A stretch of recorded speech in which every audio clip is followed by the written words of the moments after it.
ការប៉ះពាល់នៅកម្មសិទ្ធិនៃទ្រព្យសម្បត្តិសាធារណៈជាអំពើខុសច្បាប់នឹងត្រូវមានទោសដូចខាងក្រោមនេះទ្រព្យសម្បត្តិសាធារណៈគឺជាទ្រព្យទាំងឡាយណាដែលត្រូវបានប្រើប្រាស់ជាប្រយោជន៍សាធារណៈនិងជាប្រយោជន៍ក្នុងការបម្រើសេវាកម្មសាធារណៈដូចជាចំណីផ្លូវស្ពានសាលារៀនមន្ទីរពេទ្យវត្តអារាមជាដើមទ្រព្យសម្បត្តិសាធារណៈទាំងនេះគឺជាទ្រព្យសម្រាប់ប្រើប្រាស់ជាប្រយោជន៍រួមហើយគ្មានបុគ្គលណាម្នាក់អាចបំពេញយកមកធ្វើជាកម្មសិទ្ធិឯកជនបានឡើយ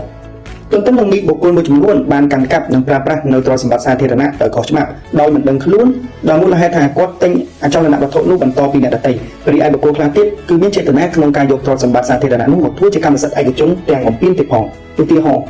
ការសាងសង់ផ្ទះឬការធ្វើរបងបំពេញទៅលើដីវត្តអារាមឬបំពេញទៅលើដីចំណីផ្លូវជាដើមតើការប៉ះពាល់កម្មសិទ្ធិនៃទ្រព្យសម្បត្តិសាធារណៈនេះត្រូវមានទោសបែបណាខ្លះនេះបើផ្អែកទៅតាមច្បាប់ភូមិបាលត្រង់មាត្រា259បានចែងថាការប៉ះពាល់កម្មសិទ្ធិនៃទ្រព្យសម្បត្តិសាធារណៈត្រូវផ្តន្ទាទោសពិន័យជាប្រាក់ពី5លានរៀលដល់50លានរៀលឬនឹងផ្តន្ទាទោសដាក់ពន្ធនាគារពី1ឆ្នាំដល់5ឆ្នាំចារីត្រូវមានកាតព្វកិច្ចចាកចេញពីទ្រព្យសម្បត្តិសាធារណៈនោះជាបន្ទាន់ចារីគ្មានសិទ្ធិទារកម្រៃអំពីពលកម្មឬការរៀបចំដែលបានធ្វើលើទ្រព្យនោះឡើយ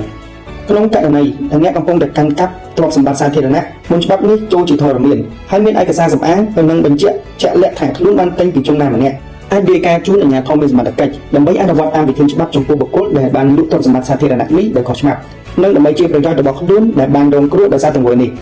ទោះបីជាយ៉ាងណាក៏ដោយក៏ជនរងគ្រោះនេះពុំមានសិទ្ធិកាន់កាប់បន្តលើទ្រព្យសម្បត្តិសាធារណៈនេះបានឡើយករណីទាំងនេះធ្លាប់កើតមានជាច្រើនដែលកម្មសិទ្ធិករគាត់ពុំបានយល់ដឹងអំពីទំហំនៃសិទ្ធិលើការប្រើប្រាស់អចលនវត្ថុរបស់ខ្លួនជាហេតុនាំឲ្យកើតមាននូវការបំពានទៅលើកម្មសិទ្ធិសាធារណៈនិងបណ្ដាលឲ្យទទួលរងនូវការខាត់បងប្រយោជន៍ជាច្រើនទៀតដូចនេះបុគ្គលគ្រប់រូបគួរគប្បីស្វែងយល់ឲ្យបានច្បាស់អំពីទ្រព្យសម្បត្តិសាធារណៈដើម្បីជៀសវាងពីការប្រើប្រាស់ខុសនិងកើតមាននូវបញ្ហាផ្សេងៗទៀតដែលនាំឲ្យខាត់បងនូវពេលវេលាលើកាត់ផលប្រយោជន៍ហើយជាពិសេសនោះគឺអាចឈានទៅដល់ការទទួលទោសជាប់ពន្ធនាគារថែមទៀតផង